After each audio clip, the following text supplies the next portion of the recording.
So hello hi welcome back to my channel. চলো review করে দিচ্ছি যিশু চলে একটা নতুন মুভি রিভিউ করতে। এখন যে মুভিটা আমি রিভিউ করবো, দেখো বাইকার বলে একটা মুভি চলে এসেছে, যেটা এখন তোমরা হিন্দি ডাবতে পেয়ে যাবে। এর মুখ্য চরিত্রের মেন লিডে আছে সর্বানন্দের অভিনয় কিন্তু এই মুভিতে আমার ভালো লেগেছে, এবং সর্বানন্দ আগেও অনেক মুভি করেছে, যারা চেনো না তারা দেখলে কিন্তু তোমরা চিনতে পেরে যাবে, হয়তো তার নাম জানো না, এটাই হতে পারে। তার অভিনয় ভালো ছিল। আর এই মুভিটা পরিচালনা করছেন অভিলাষ রেড্ডি। স্পোর্টস ড্রামা যারা পছন্দ করো তাদের কিন্তু এই মুভিটা ভালো লাগবে।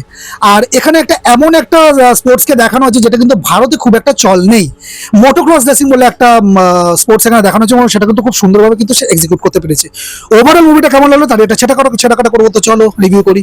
দেখো, এই মুভির গল্পের মূল কেন্দ্রে আছে বিকাশ নারায়ণ, যেটা সর্বানন্দ প্লে করছে, এবং তার বাবা সুনীল নারায়ণ, যেটা রাজশেখর প্লে করছে। সুনীল নিজে একজন প্রাক্তন মোটোক্রস রেসার ছিলেন, এবং তার স্বপ্ন ছিল তার ছেলেকে বিশ্বের সেরা রেসার বানানো। বিকাশ ও বাবা স্বপ্ন পূরণে জানপ্রাণ দিয়ে লড়াই করে, কিন্তু মাঝপথে একটা বড় দুর্ঘটনা এবং পারিবারিক টানাপোড়েনের কারণে সে রেসিংটা ছেড়ে দেয়। দীর্ঘ সময় পর বিকাশ কি আবার ট্র্যাকে ফিরবে? তার বাবার অপূর্ণ স্বপ্ন কি পূরণ হবে? এই লড়াইয়ের ইমোশনাল জার্নি নিয়ে এগিয়েছে সিনেমার কাহিনী। জানতে হলে মুভিটা দেখতে হবে। আমি চলে আসি সরাসরি পজিটিভ কি লিখেছে। দেখো, সিনেমার সবচেয়ে বড় শক্তিশালী দিক হলো রেসিং সিকোয়েন্সগুলো।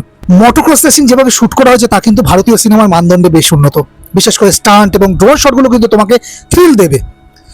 আর সর্বানন্দের যে চরিত্রটা না, এই চরিত্রের জন্য সর্বানন্দ প্রায় 22 কেজি ওজন কমিয়েছেন। তার ফিজিক্যাল ট্রান্সফরমেশন এবং একজন প্রফেশনাল রেসার হিসেবে তার বডি ল্যাঙ্গুয়েজ কিন্তু খুব সাবলীল লেগেছে।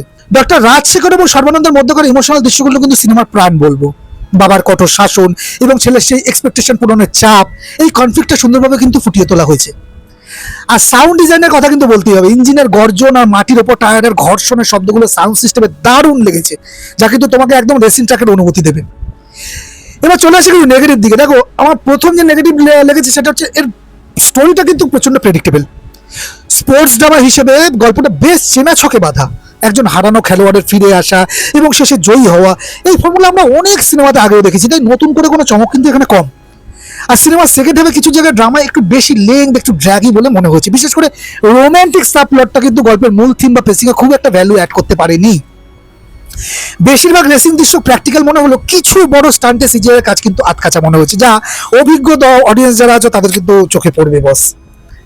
আর রেসিং এ বিকাশের প্রতিদ্বন্দ্বী চরিত্রটি আরো শক্তিশালী বা ব্যাক স্টোরিটা আরো ভালো হলে না ভালো লাগতো, আরো ইম্প্যাক্ট হতে পারতো।